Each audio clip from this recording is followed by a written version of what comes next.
Bienvenido a este episodio de Contigo de la A a la Z. Hoy me acompaña Daniel Ochoa para charlar sobre la conversación triangular en los entornos de personas mayores. Daniel Ochoa es comunicador, conferencista y divulgador de temas humanos, con más de 30 años de experiencia en el ámbito organizacional y de liderazgo. A lo largo de su trayectoria ha acompañado procesos de cambio, comunicación y convivencia, poniendo especial atención en las relaciones, los diálogos difíciles y la vida cotidiana. Actualmente imparte el curso El arte de convivir con adultos mayores en el Tecnológico de Monterrey, desde una mirada reflexiva y práctica. Su aporte se centra en hacer comprensibles conversaciones complejas y abrir espacios de diálogo donde todas las voces importan. Bienvenido, Daniel, comenzamos.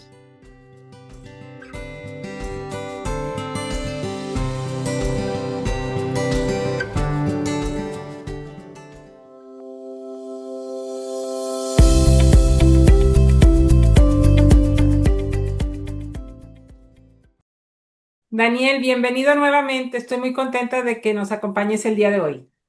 Hombre, yo más, veras, muchísimas gracias, Aurora, muy amable.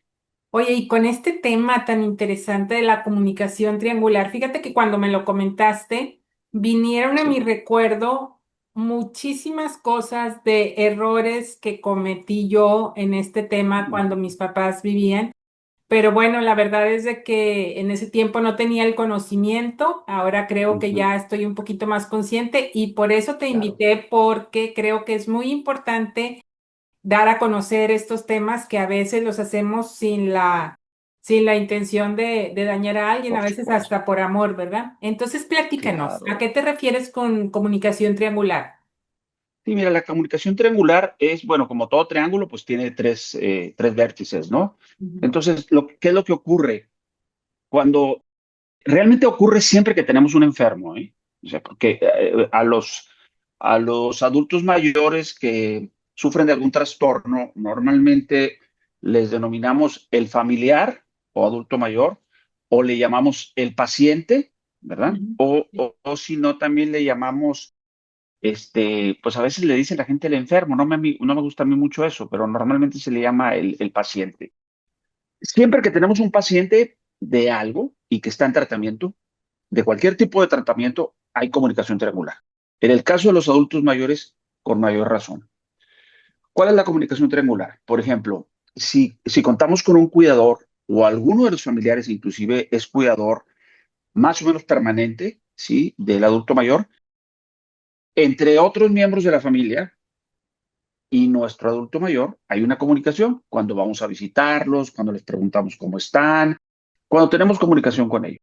Pero también tenemos que hablar y frecuentemente tenemos contacto con ese otro familiar, cuidador o simplemente cuidador, a quien le preguntamos cómo está mamá, cómo está papá, cómo está mi tía, cómo está mi abuelita.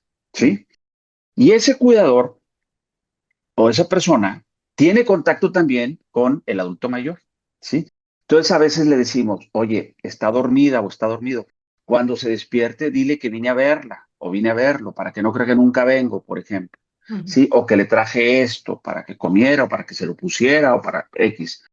Entonces, siempre existe esa comunicación triangular. La más común, la más frecuente es entre el paciente con el cuidador o un enfermero o enfermera que pudiera tener, o el familiar cuidador y el médico, el especialista o el geriatra.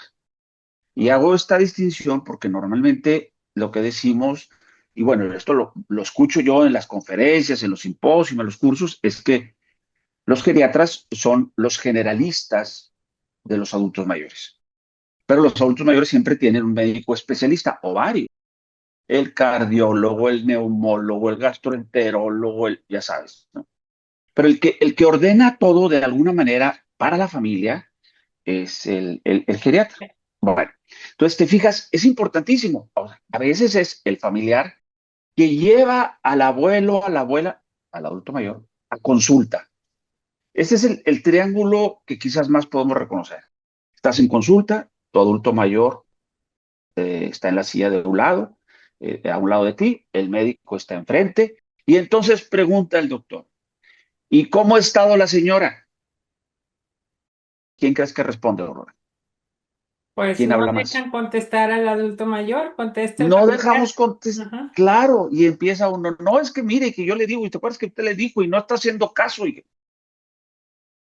Y el pobre adulto mayor, cuando son de carácter, sí dicen, espérame tantito, ¿verdad? Aquí yo, sí. Y a veces el médico, pues nos da unos segundos y luego voltea a ver al adulto mayor, ¿y usted cómo se ha sentido, señor? Ujú. Sí. Eso es algo muy común. Ese es el triángulo que siempre se da. Es imposible evitarlo, Aurora. Ok. ¿Y cómo lo podemos hacer esto con respeto? ¿Cómo podemos hacerlo de una manera mejor para la persona mayor? Claro.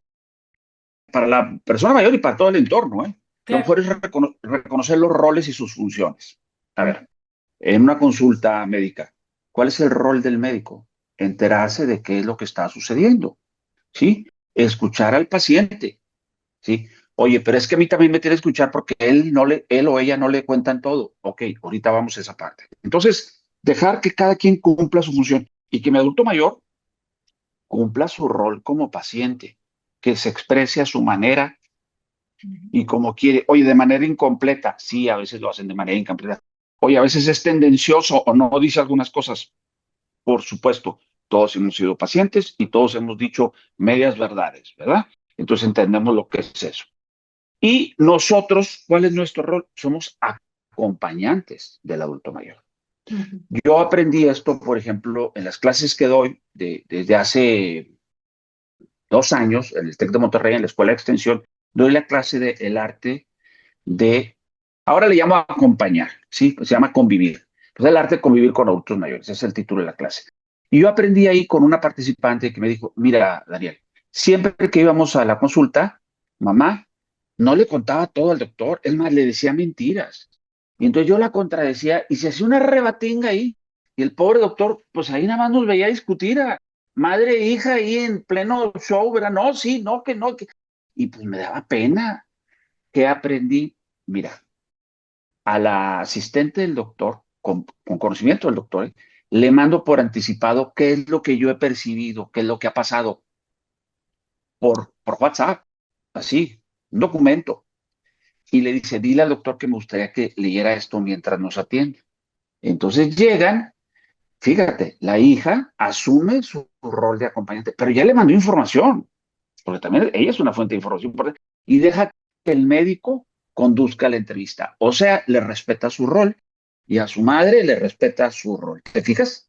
Sí. Pero le hace llegar información. Entonces el médico muy inteligentemente dice, le hace preguntas con respecto a información que yo le doy, que no se quiere tomar la medicina, o que papá volvió a fumar, o que lo que tú quieras. Entonces te fijas, la clave yo creo que es como todo, respetar roles y funciones. Y si no estamos cumpliéndolas o alguien no las está cumpliendo, hacer un alto en el camino y decir, a ver, vamos a revisar, ¿sí? ¿Cómo está esta relación entre nosotros? O los términos de los acuerdos también se le llama. Vamos a revisar porque hay alguien que no está cumpliendo su parte o hay alguien que está invadiendo otras. Eso sería la mayor recomendación con base en experiencias y bueno, algunos otros temas que he revisado. Sí, fíjate también, sucede mucho también que el familiar o el cuidador no se dirige a la persona mayor, sino que cuenta algo de él a la persona que llega. Así, por ejemplo, no, es que Así fíjate que es, no ha comido y no ha hecho esto, o sea, como acusándolo, pero en una conversación que él debería de tener uno a uno, ¿verdad? Con la persona mayor y usa a un tercero para agregarlo en la conversación y es ahora sí como que estuviéramos hablando de un mueble, ¿no?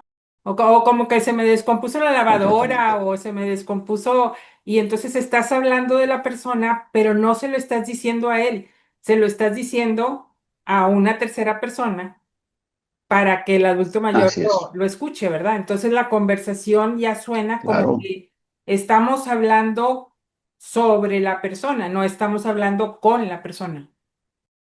Así es. Hablamos sobre la persona, sobre nuestro adulto mayor, como si no escuchara, como si estuviera sorda, Ajá. como si, además, como si no tuviera ninguna opinión de lo que estamos hablando. Ujú. Eso pasa muy seguido con los familiares ¿sí? Cuando van a visitar a adulto mayor, se salen de la recámara y empiezan a hablar en voz alta. Cuando creen que dicen, no, es que mamá no escucha bien, no, es que papá está... No te imaginas lo bien que escuchan algunas cosas. Claro. Posiblemente no escucharán muy bien frente a frente, pero a veces tienen una capacidad de veras muy buena, así tengan lo que le llaman hipoacusia, ¿no? Que es la baja capacidad para percibir la escucha. Esto pasa muy, muy seguido y te voy a decir qué es lo que también ocurre, que no respetamos los roles. Mira, ahora yo estoy entrevistando a cuidadores, a cuidadoras de adultos mayores y les hago una pregunta, ¿cuál es la parte más difícil de su trabajo? ¿Sabes que no me mencionan que el paciente, ¿eh? O sea, no me menciona el adulto mayor. La parte más difícil, dice, es la familia. Primero, que vayan a visitarlos. Si algo les parte el corazón a los cuidadores y a las cuidadoras, es que la gente no va a visitarlas o va a visitarlos 10, 15 minutos. ¿Sí? Segundo, los conflictos familiares. Cuando llega un hermano o una hermana y le pregunta al cuidador o a la cuidadora, oye, ¿y por qué cambiaron la cama de posición o por qué movieron esto? Ah, es que mira, vino tu otro hermano y dice que así era mejor. No, no, no, no, no, regrésalo como estaba. Dice, pero es que me dijo, no, te estoy diciendo yo, ¿qué haces? Me dice. Entonces, lo que no se atreven a hablarse entre ellos, me lo mandan a mí de instrucciones. Entonces le digo, bueno, oye, y aquí es donde viene el famoso triángulo a través de la comunicación. Le digo, ¿y cómo es tu relación? Le decía a las cuidadoras, acabo de entrevistar esta semana a dos. Una es enfermera y una es cuidadora. Y le digo, ¿cómo es el trato con los médicos? Dice, ellos son sumamente amables con nosotros, son muy gentiles. Y también saben que nosotros tenemos toda la información de veras, porque nosotros pasamos 12 horas por turno con el familiar. Entonces, lo más importante, por ejemplo, yo en los cursos que doy siempre les digo, ¿estás cuidando a alguien o es alguien dependiente de ti? Y aquí quiero hablar de algo importante, Aurora. Una cosa es la autonomía, que Ujú. la autonomía es la capacidad para tomar decisiones por mí. Y otra cosa es la dependencia o la independencia, que es la capacidad para ejecutar alguna acción. Por ejemplo, quizás yo hoy tuve la autonomía para decidir ponerme esta camisa. Yo escogí esta camisa. Gracias a Dios, tengo la independencia para yo vestirme y yo me la puse. Pero en algunos casos, los adultos mayores no tienen independencia, son dependientes, funcionalmente hablando. Pero a veces también les quitamos la autonomía. Entonces, dejemos que ellos tomen sus decisiones. Claro, que no atenten con su salud, ni con la integridad ni de ellos, ni de nadie, obviamente, ¿verdad? Sí, porque quizás no tienen la dependencia y la independencia, pero no tiene que ver nada que ver que no pueden ejecutar una acción porque su funcionalidad no se los permite. Entonces son dependientes con que no les demos la autonomía, porque la autonomía es parte de la dignidad, ¿sí? A las personas se les debe, y como a los niños inclusive, les respeta la autonomía, aunque algunas cosas las hacemos por ellos, o las tienen que hacer ellos a fuerza, dependen de nosotros. Pero bueno, regresando a esto de lo que me decían estas cuidadoras, yo en los cursos que doy siempre les digo lo mismo a las familias. Les digo, oye, ya recibiste a mamá o a tu tía o a tu madrina o a tu abuelita en casa. Sí. ¿Qué es dime, practícame de la rutina? No, pues mira, la despertamos, le damos de desayunar, se toma sus medicinas, le cambiamos el pañalito, la levantamos, la ponemos en la silla de ruedas, la llevamos al sol, bla, bla, bla, todos. Muy bien. Le digo, ¿estás llevando una bitácora? ¿Una libreta? Y dice, no. Dije, pues es lo primero que tienes que hacer cuando tienes un paciente de cualquier tipo, ¿sí? A ver, ¿a qué hora se despertó? ¿A la misma hora de siempre? ¿Sí? ¿No? ¿Obró? ¿Orinó? ¿Comió igual que siempre? ¿Amaneció normal? ¿No se sintió ni más mal ni más bien? ¿Sí? ¿Cuántas medicinas se tomó? ¿Sí? ¿Quién se las recetó? Y luego, ¿cuándo le tocan las otras? Todo eso lo tienes que apuntar, apuntar, apuntar, apuntar. Porque Dios no lo quiera. A las 10 semanas o 10 meses, por decir un número, puede ser que lo tengas que llevar al hospital en una emergencia. Y lo primero que te van a preguntar es, ¿qué medicinas toma? Es lo primero que te van a preguntar después de estarle checando o al mismo tiempo que le checan los signos vitales. Y vas a hacer, pues mira, una rojita que es para la presión y una cuadradita que le dieron para... Pues no funciona así. Está tomando esto y de preferencia no ponga solo el nombre de la medicina, pone el ingrediente activo. ¿Cuántos miligramos tiene? ¿Sí? ¿Y con qué frecuencia se la está tomando? ¿Y desde cuándo se la está tomando? Y a veces hasta le ayudas mucho, sobre todo a los médicos que te atienden en emergencias, es quién se las dio, qué especialista y para qué. Ujú. Y un punto más, desde hace cuánto que lo está tomando. Porque un tema importantísimo es la famosa polifarmacia. Los adultos mayores normalmente toman medicamento de más. Según esto, lo que ha establecido la Organización Mundial de la Salud, el Instituto Nacional de Geriatría, dicen, tomar más de 4 medicamentos, algunos dicen que hasta 3 al día, ya es polifarmacia. Yo soy un polifarmacéutico, yo tomo Yo 4 medicamentos al día. Bueno, suplementos, pero para ellos, como quiera, son también. suplementos que hacen trabajar el hígado y el riñón y no, pues es que esta salió muy buena y en internet dice que hacía no sé qué. Digo, pues todos caemos en una cosa o en otra, ¿verdad? Y a mi comadre le jaló y mira, ya no le dan las rodillas y ve tú a saber, ¿verdad? Entonces, le digo a una cuidadora, oye, ¿qué hay de la polifarmacia? Señor, le dije, a ver, la Organización Mundial de la Salud, ya le dije lo mismo que te acabo de decir ahorita, que es 4, algunos casos 5 es polifarmacia. Me dijo, la señora se toma 5 en la mañana y otros 3 o 4 en la tarde y cierra con 2. Entonces le digo, ¿cómo? Son 5 más 4, 9 y 2, 11. Dijo, mire, la última vez que vino el geriatra, le voy a decir lo que dijo. Todo esto junto, así como se lo toma, es puro veneno, pero desafortunadamente lo necesita, ¿sí? Porque la Ok. combinación a veces causa estragos. Entonces, bueno, en todo esto hay una triangulación, ¿sí? Lo que opinan los familiares o lo que está percibiendo el cuidador con el especialista, con el geriatra, y luego cómo se lo transmites al paciente. Entonces te fijas, el triángulo siempre está ahí. Y te voy a decir una cosa, hay que analizar quiénes son los elementos que forman parte del triángulo. Me voy a salir del tema de los adultos mayores. Yo trabajé muchos años en el área de recursos humanos. Y yo me fijaba en el área de recursos humanos, especialmente con los recién egresados, que a los 3 meses andaban inquietos y ya andaban pidiendo su primer aumento porque le acabamos de dar la planta y preguntaban cuánto se tardaban en llegar a la gerencia y si les ibas a dar carro y una serie de cosas que decías, no, tienes 3 meses. Sí, pero es que a mi primo en no sé dónde ya le dieron hasta, olvídate, beca y, y es que, y yo les decía, oye, quiero hacerte una pregunta. Antes de venir a hablar conmigo, en la recursos humanos o con tu jefe, ¿con quién rebotas? ¿Qué es lo que vas a decir? Entonces decía, no, pues con la tía Chonita. Pues la tía Chonita me quiere mucho y mira, es mi madrina y olvídate, con ella me fui de vacaciones y entonces ella me dijo, no, tú pide aumento, ya llevas 3 meses. Digo, muy bien. ¿Tu tía Chonita en cuántas empresas trabaja? No, pues en ninguna. Ay, pues ¿cómo te explico? Mira, mejor platica, ¿no tienes algún familiar que esté actualmente trabajando bajo nómina y que vea? ¿Sí? Te digo, cuidado, ¿quién es tu referente? Cuidado con quién compartes, porque hay un triángulo en todo, ¿sí? Tú hablas conmigo, pero a ti te dan referencia a otra persona. Yo no está ahorita hablando aquí tu jefe, pero pregunté con tu jefe igual cuál iba a ser tu caso. Siempre hay un triángulo ahora.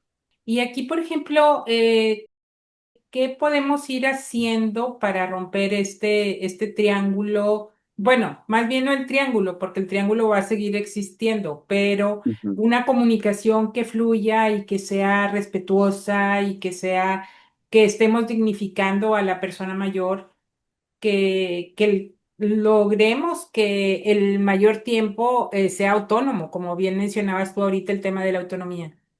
Claro, mira, lo primero que todo es establecer muy bien las expectativas, ¿sí? Y las responsabilidades de cada parte del triángulo. A ver, ¿cuál es la expectativa de la parte más importante, que es el paciente, el adulto mayor? ¿Cuál es su expectativa? Ojo, su expectativa es decir, mira, quítenme los dolores, quítenme las molestias, quizás no me dejen tan sola, no me dejen tan solo, quizás no me manden por favor una casa de reposo. O sea, es bien importante conocer las expectativas, porque las expectativas son el detonador positivo o negativo en las relaciones y en la comunicación humana. ¿Estás de acuerdo?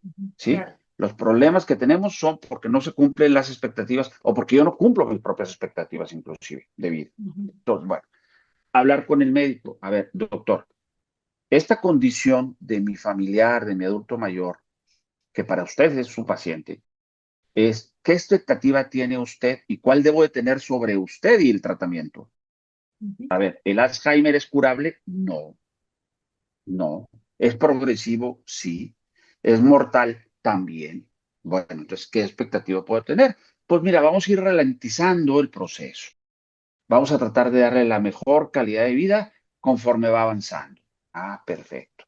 ¿Y eso implica qué? Pues que le vamos a hacer una serie de medicamentos. Ok, pero a ver, primero también quiero saber en qué etapa está y qué es lo que sigue. ¿Sí? Eso es bien importante para los familiares y también para los cuidadores. Para cuando haya un cambio, saber que, híjole, sea muy doloroso o no, ya sé a dónde vamos, ¿sí? Ya sé qué es lo que sigue ujú, con base en la experiencia del médico. Y luego yo expresarle mis expectativas a mi familiar, a mi adulto mayor. Decirle, mira, lo que yo espero y quiero ver cómo lo hacemos juntos es que nos coordinemos para que cuando te toque el baño, lo hagamos de la mejor manera posible. Cuando te toque ahora el alimento, cuando te toque que te toque que te lleven con el médico, cuando todo eso, me gustaría que cooperaras.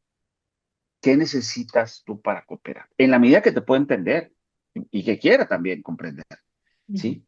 Y decirle al médico, ¿cuál es su expectativa sobre mí? ¿Qué es lo que espera?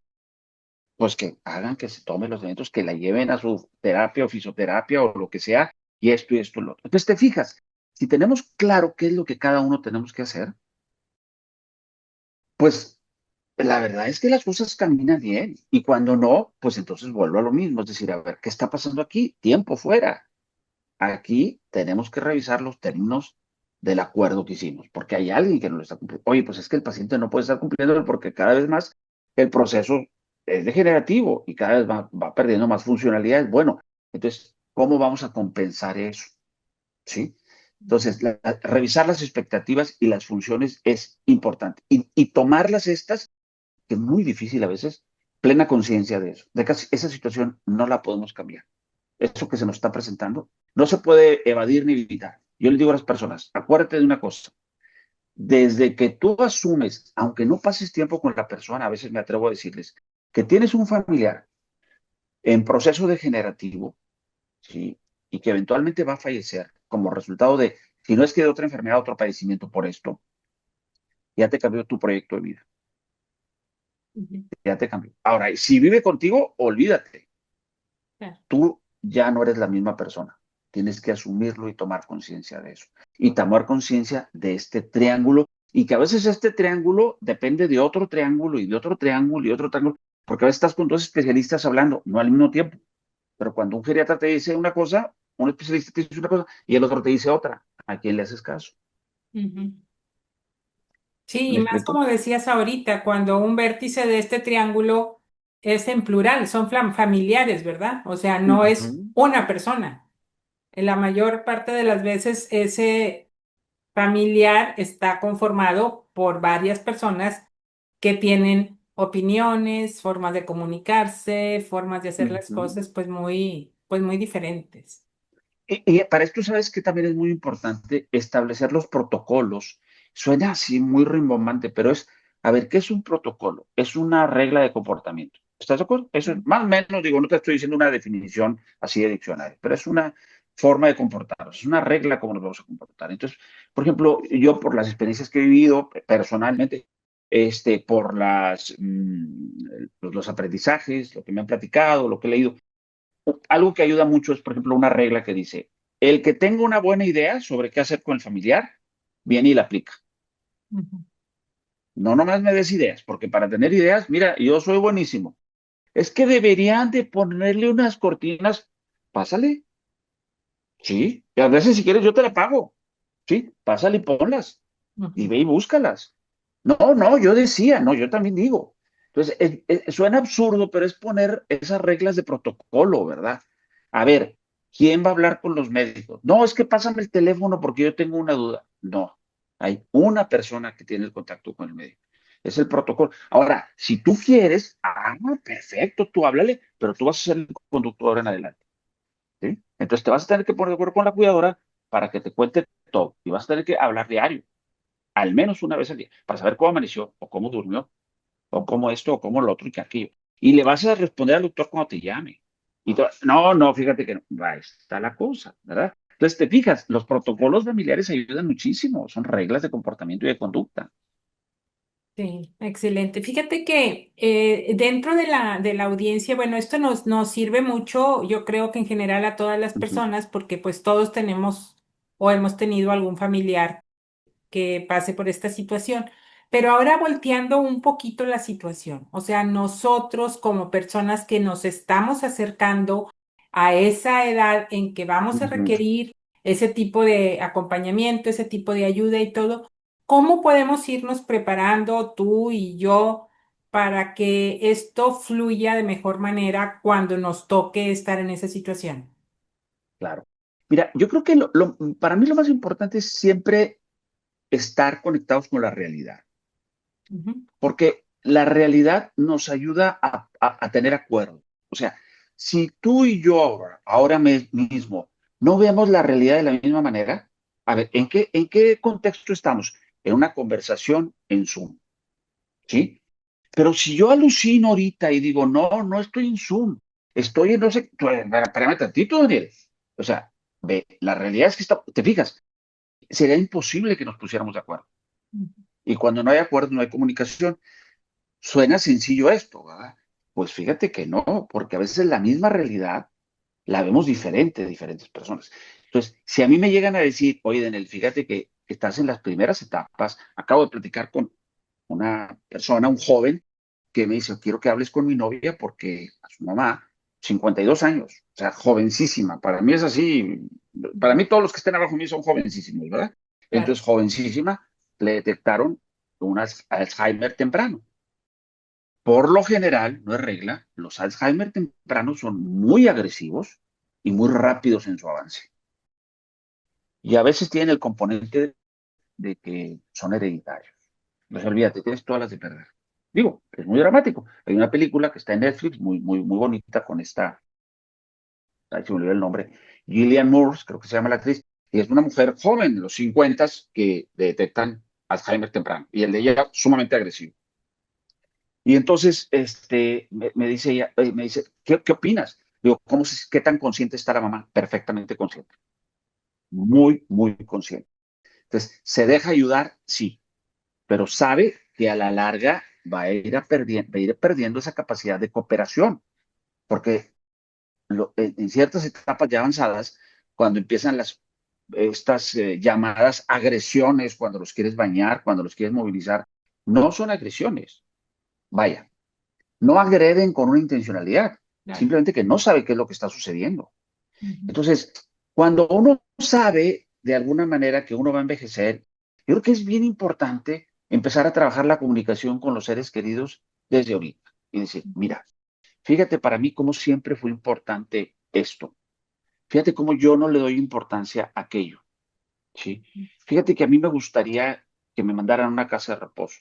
Pero también preguntarle al familiar, oye, ¿y tú qué opinas? ¿Realmente tú qué crees que puedas hacer? No estás obligado, o sí, depende cómo sea el contexto de cada familia, pero ¿qué opinas? Entonces, esto yo se lo aprendí a la que fue mi mentora y la que me introdujo a estos temas, Diane Wong, es una enfermera en Estados Unidos, que me dijo, Daniel, es muy probable que yo vaya a sufrir de trastornos en la memoria a corto plazo porque mi mamá lo padeció.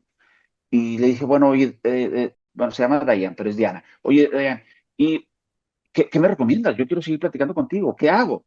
¿De qué platico contigo? Me dijo, y me señaló así algo y me dice, de esto, Daniel, esta es mi vida, un libro que escribí. De esto nunca me voy a olvidar. Que digas. Entonces, en pleno uso de razón, ella ya me dijo qué es lo que era importante para ella. Ok. ¿Sí? Entonces, yo a una tía que voy a visitar, yo sé, siempre platicamos de lo mismo. Si tú, o sea, si me preguntas, tú dices, oye, es monotemático, el asunto, pues sí, sí es monotemático, pero la relación va más allá que el tema. Siempre hablamos de comida, de los platillos que ella preparaba, lo que me gustaba, lo que me hacía el favor de cuando me invitaba y cuando íbamos y no sé qué. Entonces, yo creo que esto es algo muy importante, es levantar un inventario desde ahorita y cómo, qué tanto la gente cercana a mí me conoce y sabe qué es lo que es importante para mí. Fíjate que ese mensaje me encantó. Creo que yo platico mucho con mis hijos de lo que veo a futuro y de lo que quiero a futuro, pero nunca había pensado en ese tema que es importante. Hace poco tuve de invitada a una buena amiga que me comentaba que cuando falleció su mamá, ya cuando estaba en el lecho de muerte, ya cuando sabían que se iba a ir, la señora empezó a hablar de novelas. Mm, Y entonces ella le decía, mamá, vamos a hablar de cosas importantes. O sea, porque ella creía que pues había otros temas que debían de tratar y que le claro, dijo, no, yo quiero hablar de novelas. O sea, este es el tema que yo quiero tener ahorita. Y dice ella que pues fue un shock para ella, claro, pero aceptar que los últimos minutos que platicaba con su mamá iban a hablar de novelas. Pero fue la claro. decisión de la señora. Y ese es el respeto, te fijas, a su autonomía. Ajá, claro. La señora no tenía independencia, pero sí tenía autonomía y Sí. se la respetó seguramente y pues tan tan, se acaba la historia y empieza otra o como tú quieras verlo. Pero eso yo creo que es bien importante y eso sobre todo establecerlo desde ya, ¿sí? Ujú. Diana me decía que, y esto yo es algo que le digo a las personas, nunca vayas a platicar con un adulto mayor que tenga algún trastorno neurocognitivo sin planificar la conversación. No puedes llegar en frío. Si puedes meditar, medita, aunque sea 3 minutos. Llega con un guión y con una idea de lo que vas a hablar, cuál es tu propósito. Y si puedes apuntar en tu guión, ir a hacerla o hacerlo reír, formidable. Arrancarle una carcajada a un adulto mayor, sobre todo que está con un alto grado de dependencia, es formidable. La verdad es que es una gratificación hermosa. Entonces, pero eso se planifica, de qué le vas a hablar, qué le vas a decir, cómo lo vas a escuchar. Todo eso es una conversación planificada, porque estás en un contexto diferente. ¿Sí? Excelente. Oye, Daniel, bien interesante la conversación. Ya se nos está Gracias. acabando el tiempo. No sé si tengas algún Sí. mensaje, algo con lo que quieras cerrar la conversación. Mira, yo siempre digo esto, a mí me gusta mucho cerrar con esto. Convivir con un adulto mayor, especialmente con alguien que sufre de algún trastorno, que ahora ya no tratamos de no usar el término demencia, sino con algún trastorno neurocognitivo. Se sigue usando el término demencia, sí, pero suena un poco peyorativo porque demencia en su etimología significa sin mente Ujú. y no nos parecen correctos, o a mis maestros no les parece correcto esto y yo les he comprado la idea. Es convivir con un adulto mayor, es ver a una persona a través de un vidrio normal, como de un aparador, como de una ventana, un vidrio translúcido. Te deja ver a través del vidrio y ves a esta persona, pero también ves tu reflejo y te ves a ti misma o a ti mismo. ¿Qué es lo que ves cuando ves a un adulto mayor? No a mi abuelito, no. ¿A quién ves también? ¿Ves a tu futuro? ¿Ves lo que representa para ti esa persona? Esa es la parte más dura, ¿sí? El verdadero aprendizaje es qué aprendo de mí cada vez que voy, qué puedo afrontar, qué no puedo afrontar, ¿sí? ¿Quién soy? ¿En quién me convierto cada vez que voy y hablo con un adulto mayor? Eso para mí es una experiencia muy enriquecedora, difícil, dura, triste, sollozante, como quieras decirle, pero es una parte de la vida que no podemos evitar, así como tampoco podemos evitar los nacimientos. Ocurren y nos alegran, tampoco podemos evitar los fallecimientos. Ocurren y son parte de la vida. Claro. Pues muchísimas gracias, Daniel. Me A encantó ti, porque creo que todos vamos a estar en uno de estos vértices, ¿verdad? En una vamos a ser familiares y en otra nos tocará ser la persona mayor, pacientes. el paciente. Entonces Si bien creo nos que es va, ¿eh? Porque no es garantizado. Alguien dice, ah, bueno, pues Un día vamos a llegar si llegamos, ¿eh? Sí. Esperemos que sí, esperemos que sí. Esperemos que sí. Te agradezco Claro, mucho tu tiempo y gracias por estar aquí y muy pronto nos veremos nuevamente. claro, nos vemos pronto. Gracias, Aurora, Gracias por a tu quienes nos atención. escuchan.